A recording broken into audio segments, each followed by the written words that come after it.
பாதுகாப்பு படைகள் விஞ்ஞான மற்றும் தொழில்முறை திறன்களில் உயர்தரத்தை கொண்ட படைகளாக உலகளவில் செயற்படும் திறனை கொண்டுள்ளன எனவும் அதற்காக அவர்களை தயார்படுத்துவதும் தேவையான வசதிகளை வழங்குவதும் அத்தியாவசியமானது எனவும் ஜனாதிபதி அனுரகுமார திசாநாயக்க சுட்டிக்காட்டியுள்ளார். Blue ocean group of companies இலங்கையின் வளர்ச்சியோடு உங்கள் வாழ்க்கையையும் உயர்த்துகிறோம். பாதுகாப்பு அமைச்சின் 2026ஆம் ஆண்டுக்கான திட்டங்களின் முன்னேற்ற மீளாய்வு மற்றும் 2027 வரவு செலவு திட்ட பூர்வாங்க கலந்துரையாடலில் கருத்து தெரிவிக்கும் போதே ஜனாதிபதி இதனை தெரிவித்தார். கல்வி மற்றும் திறன் அபிவிருத்திக்கு தேவையான நிறுவன கட்டமைப்பை நிர்மாணித்தல் மற்றும் நிர்மாணத்துறை உள்ளிட்ட தொழிற்துறைகளுக்காக பாதுகாப்பு படையினரின் பங்களிப்பை பெற்றுக்கொள்ளுதல் மற்றும் அதற்காக விசேட கொடுப்பனவு வழங்குதல் உள்ளிட்ட பல்வேறு விடயங்கள் குறித்தும் இதன்போது கவனம் செலுத்தப்பட்டது.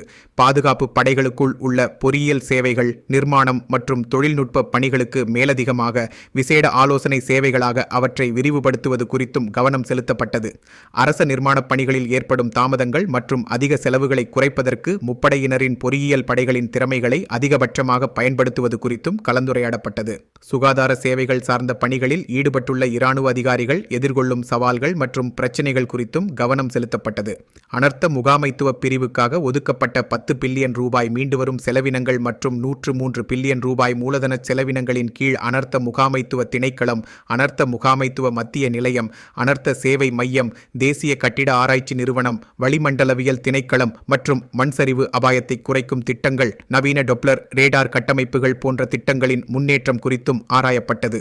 அனர்த்த முகாமைத்துவ சேவைகள் மற்றும் அனர்த்தங்களை மட்டுப்படுத்தும் திட்டங்களுக்கு 2027ஆம் ஆண்டில் அதிக கவனம் செலுத்தவும், டித்வா அனர்த்த நிலையின் கீழ் வீடுகள் மற்றும் உட்கட்டமைப்புகளை புனரமைப்பதற்கு தனியாக நிதி ஒதுக்கீடு செய்யவும் இதன்போது தீர்மானம் மேற்கொள்ளப்பட்டது.